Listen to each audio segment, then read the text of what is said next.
Hello, everybody.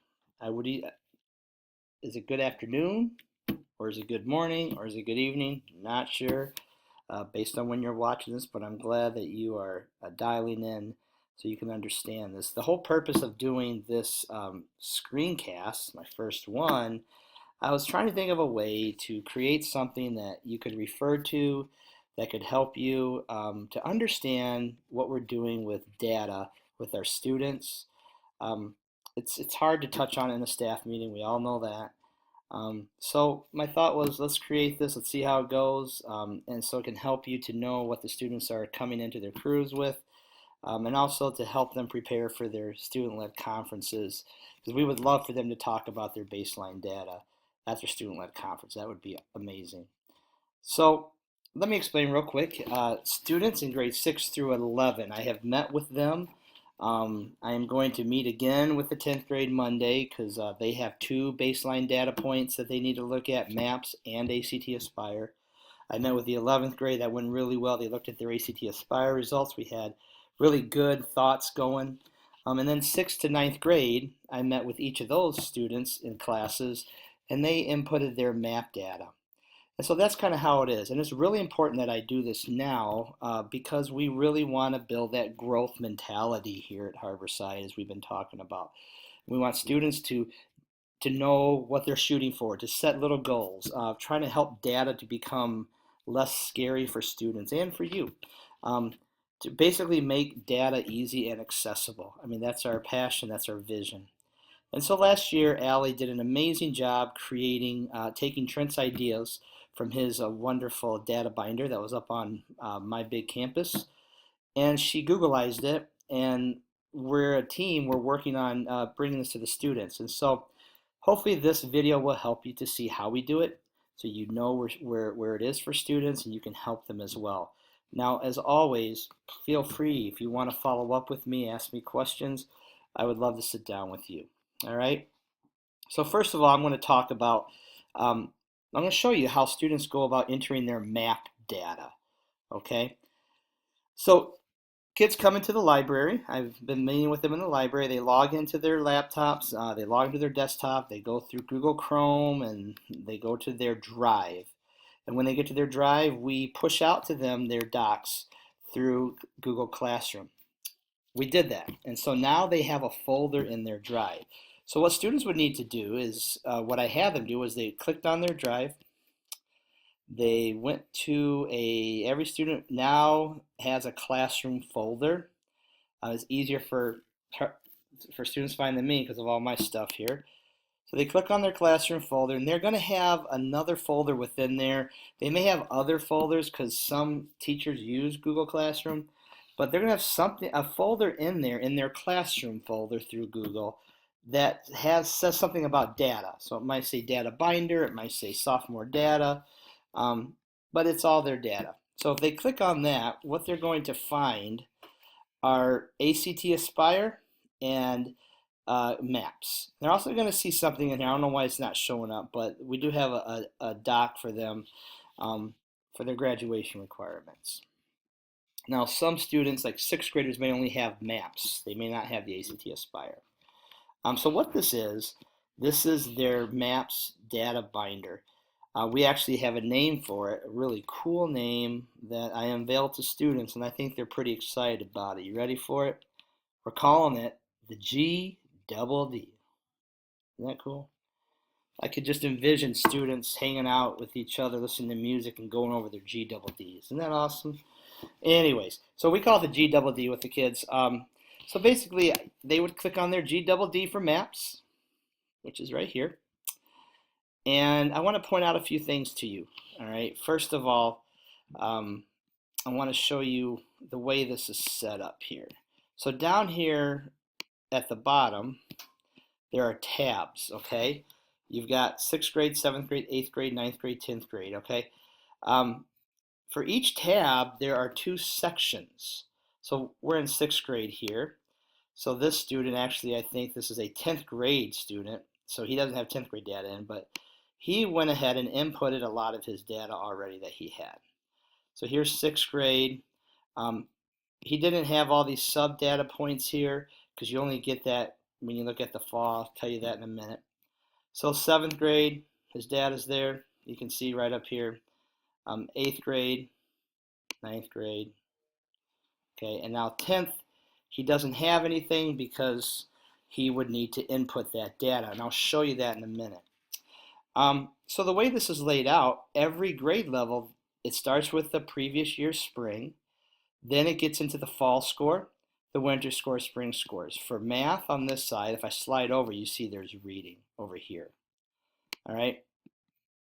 Now, what you're going to see here is each section of the test has the norm overall score. It has a place for them to put in their overall score. Then it has a place for them to put a goal. It has a place for them to check their goal when they get the results and to say, yes, I met it, no, I did not. Just a quick check-in. And then based on each, with each category, they have what we call the goal areas for the math. So you have operation algebraic thinking, real and complex number systems, geometry, statistics, and probability. Okay. So this is the good data. This is the data that they can really get into their math and see what part of my math am I struggling with. Okay. So over here for 10th grade, same setup. Okay. You have your subcategories, and for 10th grade, you have a Lexile measure. So MAPS does give them a Lexile range, and you can see the range up here are those ranges that we talked about a few years ago, how those Lexile ranges have been moved up, and so they can see where their Lexile is. This is really cool. On this side over here, for each side, it tracks their growth. Okay. So as you input data, it's going to track fall to winter, fall to spring for the particular year. Down here, they're going to, they could check yes or no about meeting their goals. When they put in their sub-scores at the, for fall to winter, they could say, did I grow? Yes or no? Because we can't calculate that because it's a range. That makes sense. Okay? All right. So to show you how this works, I have a student's score sheet here. I'll just minimize my screen. Okay. Oops. Let me minimize my screen. Okay. And right over here is a student's goal sheet. Okay. Now a lot of you have seen these progress sheets. You printed them out for your students. This is not the only time we've talked to students about data. You've done a good job doing it as well. We just want to create a nice system to help students track it. And so you see how this is laid out. So students get this sheet. There's math, and I go over it. Math on the top, reading on the bottom. You've got your student RIT score, your district, your norm, your student RIT projection here. So you can see it goes back a couple years. Spring 14, fall 14, winter 15, spring 15, and their current score fall. And it gives them a projected for their overall math. Same thing for reading. Over here they get a nice looking chart that takes them all the way back a few years. And they use this last year to start to fill in the years prior. Okay? So the middle RIT score is right here. All right? Then if you go down, here's you got your math goal performance. So you got operations, algebraic thinking, and so on, and it gives them the range where they fell. So that kind of gives them more specific data so they could focus on a certain area if they need to. And readings is set up the same way. You got your subcategories here, your RITs, your history, you got your Lexile. Okay? So I'm going to show you what I did. So let's say this is a student that came in. So he got I handed him a paper-based progress sheet right here. He went to his GDD and he downloaded it. He created his folder. It's in his drive, and he's a 10th grader. So he made sure that he's on the 10th grade tab. So 10th grade's here. And what he did, he just started putting his data in. All right.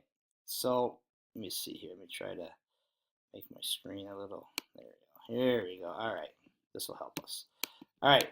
So for math, he already sees the spring score because it automatically updates it when he puts it in. So he got a 221. So he's going to go to his fall 15 for math. And if I look at that, it's kind of hard to see. It's a 225. Okay, I'm going to plug that in. All right, and it automatically starts a calculation, but once he gets his winter score in. Then he's not going to set a goal yet. I had them then go down to their subcategories. So right here for operations and algebraic thinking, he puts in a 224 to a 236. Okay.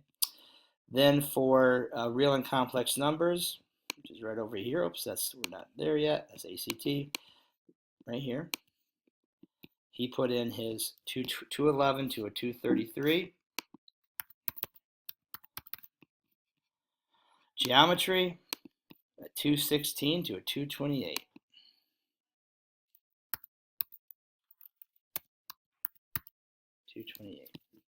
And then statistics and probability, a 225 to a 237. All right. Then what I had him do, once they completed this part of their fall, and I told them this is your fall, this is your baseline for the year, they went ahead, looked at their projected RIT, which is right here, it's a 227, and they set a goal for the spring. All right. So he's at a 225, and I asked him, I said, you have a 227 as a projection. Is that okay with you? He says, no. He says, I want to get close to the average RIT. So he says, I'm going to shoot for a 231. Okay. And so then I said, all right, you want that by spring. What are you going to do by winter? He says, well, I'm going to have about 3 points growth. So he put in a 228. And now when winter happens, we can set up something where he can get his score and he could put his winter score here and then compare it and then check, did I meet that growth or not? And then he could put in his sub scores for winter, and then over here he would check yes or no if I have growth. And that way he can identify, like in the subcategory, I got a 211 for real and complex numbers. And you might highlight that, and you would say, you know what, I want to focus on that, and I got to figure that out. What does that mean? Can I go talk to my math teacher? Is there an intervention I can do? And that's where we can get into helping students direct their learning. So the same thing over here for the reading. Okay, so he goes down to the reading part.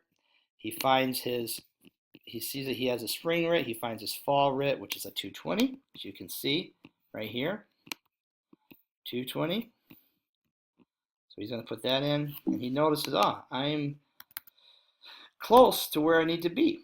Okay, and then I'm going to go to down here and put my subcategories here. So if I look here, all right, let me move me for a minute. Hi, there I go over there.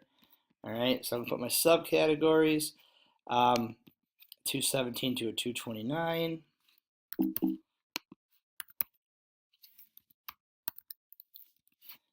going to go down here, informational text, 205 to a 217, and vocabulary and acquisition, 220 to a 232. And then he's going to say, okay, my lexile, he's going to put it underneath because this is the norm lexile band for that grade. So he's going to put his in, 861 to a 1011. Okay. Now he's going to notice right there, yikes, I am below, so that's going to be a goal. He made that a goal. So I'm going to, oops, I don't want to do that. Hold on.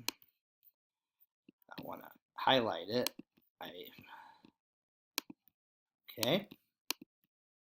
You might even look in here and say, all right, my informational text, I really need to pay attention to that. And a lot of kids identified that, and I said, well, that's why you guys are reading complex text and your text-dependent questions and your doing evidence-based reading, all that stuff, and it really has tied in nicely. And then he can go in and say, all right, I'm projected to get a 222. He says, and he was like, you know what? I want a 223. I want to be above.